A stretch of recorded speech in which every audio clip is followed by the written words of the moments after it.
Hello! In this video, I'm going to be taking you through how to operate and play games on this website, Classics for Kids. So when you get to this website, the link will be on our Edmodo page. You're going to come over to the Games tab and click on Games. In this video, we're going to focus on the note name games. So if you click right here on Note Names, it will take you to the game.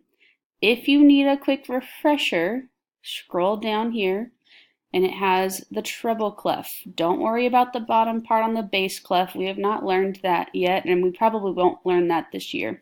So looking up at the treble clef, our poem that we know, Every Good Boy Does Fine on the lines, F-A-C-E, face in the space. So if you needed a quick refresher of that, you can come down here, look at the notes, and remember those. Then when you're ready, come up here and you're going to click on Play Note Names. So in this game, what you're doing is you're spelling words. So you have the options down here. Those are all of the letters in the music alphabet. You're going to click on the letter that is the correct one on the staff.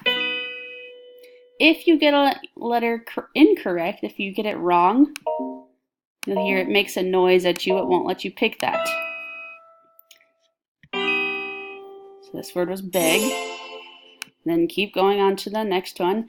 If you are taking a really long time, if you noticed in that last one, if I'm taking a long time, it starts to give you a little hint. And if you're watching, you can see the notes shaking.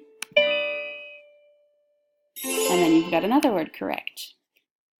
Once you have done all of the words that are required, I'll tell you how many words I need you to do. You can click the X, exit out of that, and then go on to your next activity.